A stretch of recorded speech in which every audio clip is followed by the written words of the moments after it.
bibliquement, etc., etc.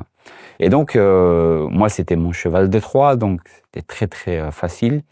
Personnellement, ce livre, c'est un témoignage de l'intérieur pour des gens venus de l'extérieur.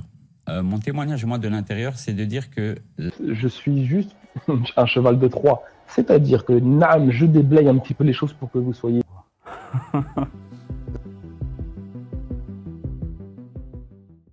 Souleymane, itinéraire d'un imam salafiste. Alors, vraiment, ce livre est très intéressant. Même si, j'ai le droit de le dire, je me méfie de ceux qui ont été communistes et qui viennent après taper sur le communisme. Moi, je suis dans une famille qui est catholique, mais pas du tout pratiquante. Donc, on est en manque de repères complètement, totalement spirituellement. À l'époque, mon papa et ma maman sont pas en très très bons termes, donc ce qui fait qu'on n'a pas des fêtes de Noël étincelantes, etc. Donc après, on arrive dans une famille où limite tout est cohérent, tout est bien, la chaleur, etc. On a 15 ans et demi, on est déçu, on est dans une période un petit peu de dépression, si je puis dire. Bah, tous les ingrédients sont là pour se convertir à l'islam en un éclair. Parents, au travers de ce livre, mon père qui est décédé aujourd'hui, c'est justement de ne pas avoir pris leurs responsabilités quant au fait de faire baptiser leur enfant, mais de leur donner par la suite un catéchisme, de leur donner vraiment un enseignement, un approfondissement de la foi, au point où Noël n'était quasiment pas fêté. Donc vous avez quand même reçu un certain bagage catholique dans cette école, peut-être Oui, après, c'est vraiment un bagage de 300 grammes, quoi. On aime la France, on aime l'histoire de France, on aime la culture française, mais malheureusement, la pratique religieuse est désastreuse. Je ne me suis pas tourné directement vers l'islam, ça a été l'un de mes parcours, bien évidemment. Vous voyez, ces évangéliques qui crient « Jésus est amour », etc., ces pasteurs de rue, je fréquentais des évangéliques de rue. Et ces évangéliques de rue, parfois, donnaient des cours de bibliques, donc ça m'arrivait d'y aller. Et à Charleroi, il y avait pas mal d'évangéliques qui prenaient la parole, qui prêchaient le Christ, et c'était vraiment intéressant parce qu'ils étaient ouverts. Ils distribuaient aussi pas mal de... Qu'est-ce qui fait pour toi que tu choisis plutôt l'islam? Pourquoi tu ne choisis pas d'intégrer cette communauté évangélique? J'ai vraiment au départ épousé quand même pas mal de leurs idées. Et d'ailleurs, c'est la raison pour laquelle je m'en suis même réclamé à un moment donné, parce que... Dans l'islam. Simplement, c'est un concours de circonstances. On est en contact avec les musulmans de manière quasiment journalière, que ce soit à l'école, que ce soit dans la rue, etc. Vous habitiez où à ce moment-là? Marseille? Non, Charleroi. Charleroi, non, supporter de l'OM, mais à Charleroi. Et donc, par rapport à ça, il y a aussi cette visibilité de l'islam, et c'est important de... Il y aurait eu des catholiques à Charleroi, vous auriez peut-être été catholique, au fond. Parce que oui, il y aurait eu beaucoup. Je ne me suis pas tourné directement vers l'islam, ça a été l'un de mes parcours, bien évidemment. Vous voyez, ces évangéliques qui crient « Jésus est amour », etc., ces pasteurs de rue, je fréquentais des évangéliques de rue. Et ces évangéliques de rue, parfois, donnaient des cours de bibliques, donc ça m'arrivait d'y aller. Moi, je suis dans une famille qui est catholique, mais pas du tout pratiquante. Donc, je vais pouvoir habiter là-bas. Ça va être le lieu dans lequel je vais habiter. L'aspect financier. Le royaume prend en charge l'étudiant, ses tickets d'avion, etc., mais il ne prend pas en charge la famille. Donc, si on veut faire venir nos familles, il faut de l'argent. On n'a que quelques mois. Donc il faut de l'argent pour pouvoir avoir un appartement. Savoir aussi qu'en Arabie Saoudite, les appartements se payent 6 mois à l'avance ou 1 an. Donc on paye pour 1 an ou pour 6 mois. Il faut l'ameublement. Il faut aussi les tickets d'avion pour les enfants. À ce moment-là, une femme et 2 enfants pour aller en Arabie Saoudite, c'est facilement plus de 1 500 € de ticket. Et je suis moi et mon beau-frère. Moi, personnellement, je décide de collecter au travers des frères et sœurs musulmans, de faire une cagnotte pour justement pouvoir commencer et pouvoir faire venir ma famille, puisque étudier sans ma famille, c'était complètement et totalement impossible. et de pouvoir commencer les études dans de bonnes conditions. Et je tiens à signaler que la communauté musulmane a vraiment été extrêmement généreuse. Et donc voilà, l'argent est séparé en deux entre moi et mon beau-frère et on peut enfin commencer cette première année sur des bases sereines. Exactement, je comprends désormais que ce n'est pas l'amour qui ancre les musulmans dans l'islam, mais la peur. J'ai tout perdu en quittant l'islam, l'argent mis à ma disposition de façon illimitée. Alors, qui mettait de l'argent de façon illimitée? Il faut savoir que quand on est en Arabie Saoudite, premièrement, on est financé par le royaume. Donc, c'est important de comprendre que les pétrodollars contribuent fortement à l'islamisation des sociétés européennes. Et je pourrais en faire un livre. 1500 € de ticket. Et je suis moi et mon beau-frère. Moi, personnellement, je décide de collecter au travers des frères et sœurs musulmans. Pire encore, il affirme à la télévision s'être converti pendant le ramadan, qui tombe pourtant 8 à 9 mois après la date de sa conversion dans son livre. Les sources, c'est simple, c'est qu'il le dit sur plateau une chose et dans son livre, il dit une autre chose. Donc c'est ça, en fait, il se sert de son livre là pour les sources. Et sur ce qu'il a dit sur le plateau de la Bérafré. Mais à votre avis, pourquoi Roland Bruno Guillot a-t-il raconté deux versions différentes de sa conversion? Les raisons de ce double discours sont limpides.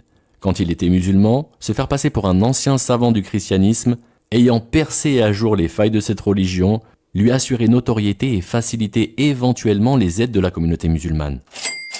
Maintenant qu'il est redevenu chrétien, il a dû forcément changer son récit. Admettre qu'il connaissait parfaitement le christianisme, non, impensable. Il fait donc croire qu'il s'est converti à l'islam par ignorance, qu'il a quitté le christianisme sans le comprendre, et qu'après avoir réellement étudié cette religion et la vie de Jésus, il y est revenu finalement. Ces tweets d'ailleurs appuient ce discours comme vous pouvez le voir à l'écran.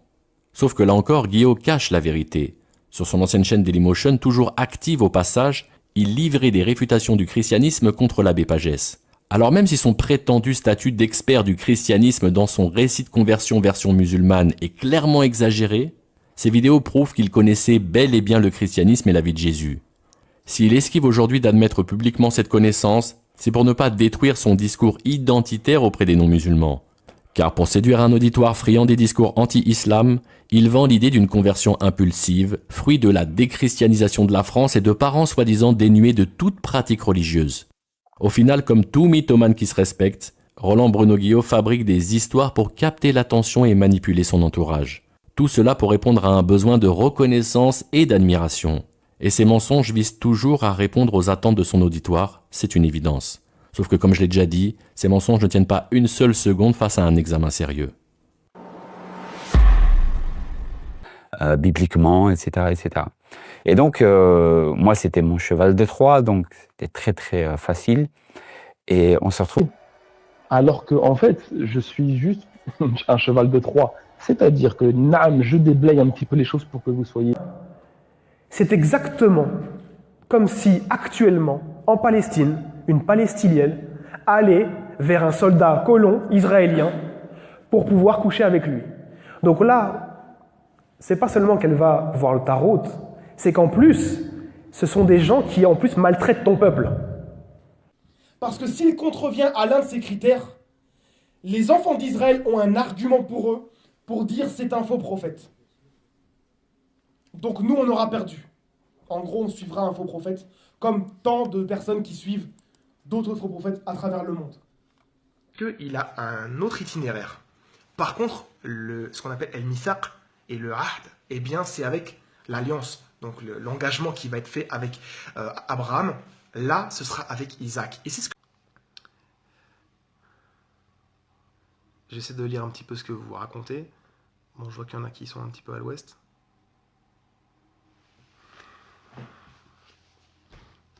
Ne serais-tu pas un juif du Mossad infiltré? Jusqu'à preuve du contraire, non. Maintenant, ça c'est toujours en fait, c'est toujours en fait l'argument simple en fait. En fait, c'est quand on n'a pas d'argument, on va passer en fait à l'accusation personnelle. Karim, j'ai l'impression que tu es contre Ibn Kathir et Ibn Taymiyyah. Je me trompe absolument pas. Pas du tout. Je suis juste contre l'argumentation. C'est la conversion la plus importante, la plus célèbre de l'histoire du christianisme. La plus importante, mais aussi la plus inattendue, la plus inespérée. Elle était tellement inespérée, tellement improbable pour les chrétiens de l'époque qu'il leur aura fallu des années pour faire confiance à cette personne qui se disait convertie. Je trouvais mon bonheur à l'intérieur, il n'y avait pas de problème par rapport à ça. Donc après ma conversion, en fait, donc le lendemain de mon expérience personnelle, ce qui m'a frappé, en fait, c'est la fraternité que j'ai retrouvée, en fait, à la mosquée. C'est-à-dire que j'ai été accueilli par des gens qui ont vraiment tout fait pour m'aider dans mes premiers pas vis-à-vis de la nouvelle religion que je venais d'embrasser. Puisque lorsqu'on arrive, c'est vrai qu'on est dans un terre inconnu, on ne connaît pas forcément les choses, et donc on a besoin d'être aiguillé.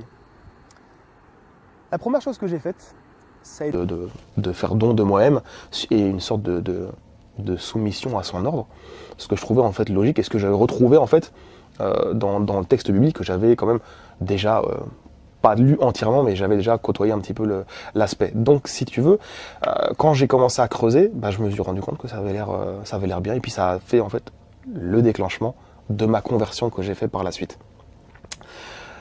Une fois que je me suis converti, donc je suis passé par plusieurs phases. Déjà, en fait, quand j'ai embrassé l'islam, eh bien, j'ai été... en fait, les gens qui étaient autour de moi, c'était des chiites. Donc forcément, en fait, en ayant des gens autour de moi qui m'accueillent dans l'islam, je vais recevoir ce premier enseignement qui va durer 6 mois. Et au bout de 6 mois, personnellement, j'ai pas été convaincu par les choses. Donc je suis sorti de cette branche-là et je suis ensuite... À ce moment-là, oui. Quand ces amis chiites t'expliquent la religion, est-ce que tu sais que c'est le chiisme? Tu connais déjà le débat chiite, sunnite? Pas du tout. Non, pas du tout. En fait, pour toi, cet enseignement, c'est l'islam. En fait, à la base, voilà, moi je pensais que c'était ça, en fait. C'est normal, puisqu'en fait, on me présente que des sources qui sont en relation avec le chiisme, sauf le Coran, tu vois. Et ce qui s'est passé, c'est que Comme il était en chemin et qu'il approchait de Damas, tout à coup, une lumière qui venait du ciel resplendit autour de lui. Satan se déguise en ange de lumière. Lui, si vous regardez comment il s'est converti, c'est parce qu'il a vu un lampadaire s'allumer. Bon, bref. Qu'est-ce que vous voulez que je vous dise? Donc, Karim, reprends-toi là. Pendant cet instant-là, je te rappelle qu'il était justement en train, en gros, de pleurer à chaudes larmes devant Dieu pour lui enlever la coupe qui allait venir. Mais je te rappelle qu'il y a des prophètes qui ont été directement sans pleurer vers quelqu'un, vers la mort. Ne dois-je pas te rappeler, par exemple, le cas de Isaac ou de Ismaël, selon la divergence, même si moi je suis convaincu à 155% que c'est Isaac qui a été sacrifié. Mais lorsqu'on a dit à Abraham et à Isaac d'accomplir cette chose-là, l'enfant sacrifié, on va aller plutôt par là, il y a été direct, il n'a pas rechigné. Non. On est vraiment au cœur de la Guéda. Abraham sait ce qu'il doit faire. Yitzhak, il ne sait pas ce qu'il doit subir à ce moment précis. Abraham sait qu'il s'apprête, du moins, à prendre le risque de sacrifier son fils. Mettons-nous l'espace de quelques secondes à la place d'Abraham. D'accord, lui, dans sa tête, en train de... Qu'est-ce qu'il fait? Il m'a promis, il m'a fait des miracles, il m'a donné 37 ans, mais il aurait pu me demander ça plus tôt, me donner un deuxième. Mais là, ça serait impossible, carrément, 37 ans, avoir un deuxième enfant. Il y a plein de choses qui se passent dans sa tête. Et qu'est-ce que je vais arriver en haut? Est-ce qu'il y a une surprise là-bas en haut? Est-ce que c'est juste un coup monté de la part du... Est-ce que c'est une épreuve? Est-ce que c'est vraiment sa volonté? Lorsqu'on a dit à Abraham et à Isaac d'accomplir cette chose-là, l'enfant sacrifié, on va aller plutôt par là, il y a été direct, il n'a pas rechigné. Non. On est vraiment au cœur de la Guéda. Abraham sait ce qu'il doit faire. Yitzhak, il ne sait pas ce qu'il doit subir. Le faux prophète, il est mis à mort s'il dit une parole qu'Allah ne lui a pas dite. Deutéronome chapitre 18, au verset 20 à 22. C'est bizarre. On a exactement la même chose dans la sourate Al-Haqqa. La même chose, sourate 69. Où si le prophète aurait dit une chose qu'on ne lui avait pas dite, eh bien nous l'aurions tranché la horte. Eh bien encore une fois, on se sert de nos sources pour pouvoir accuser le prophète de l'islam d'être un faux prophète. Parce qu'on a un cas d'empoisonnement du prophète de l'islam, où celui-ci, à la fin de sa vie, s'est plaint de son aorte. Alors là, pour eux, c'est du pain béni. Le Coran vous dit ça, il meurt comme ça. C'est un faux prophète. C'était un vrai prophète au début, mais c'est un faux prophète par la fin. Et on a des cas comme ça aussi dans la Torah. On a quelqu'un qui s'appelle Balaam, Bilam, et ben cette personne-là, c'était un vrai prophète choisi par Dieu, mais ensuite il a apostasié. C'est pour ça qu'il y a une mention de cette chose-là. Sinon, ça ne servira à rien de le mentionner. En fait, non, puisqu'en fait, comme je t'ai dit, je crois que je dois être l'un des seuls qui a osé affirmer cela, à savoir que les chrétiens qui sont donc des pagano-chrétiens ont tout à fait le droit de manger du porc. Oui, donc c'est peut-être une version. C'est vrai, c'est une version effectivement originale, plutôt une version de Karim de la foi chrétienne. Sauf que la version de Karim, elle est appuyée en fait par l'ensemble, c'est-à-dire par le judaïsme. Elle est validée.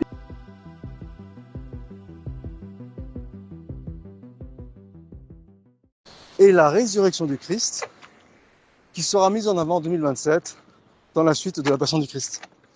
Donc on aura compris que Mel Gibson est tout sauf un chrétien, et cette histoire d'antisémite, c'est de l'enfumage. Je ne vais pas développer ce point ici. Et là, donc ici nous avons les deux ingrédients du noaquisme concernant les religions monothéistes. Pour ce qui est de la religion musulmane, pour ce qui est de la religion chrétienne, peut-être que la religion juive c'est autre chose, je ne vais pas le développer ici. Et c'est la raison pour laquelle d'ailleurs, Karim Hanifi, qui de mon point de vue est un infiltré, tout comme Bruno Guillot est un infiltré, les deux sont juifs, l'un est safarade, l'autre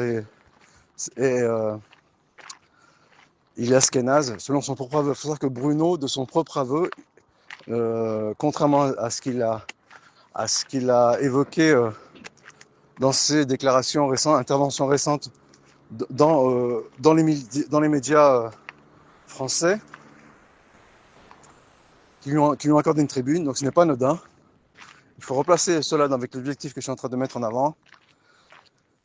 Eh bien, les deux défendent la résurrection du Christ, et le hasard veut que le prochain film de Mel Gibson sera le prochain scandale en 2027. Et c'est une question vraiment pertinente et je voulais vraiment la développer parce que le livre n'a pas pour but de faire de la défense de quoi que ce soit, du christianisme, de l'apologétique comme on dit, ou même de faire du prosélytisme. C'est vraiment un témoignage de l'islam radical de l'intérieur pour faire prendre conscience à l'extérieur de ce qui se passe dans les rangs des radicaux. On doit tenir son mensonge pour être crédible en tant que menteur. On n'a surtout pas envie d'être démasqué.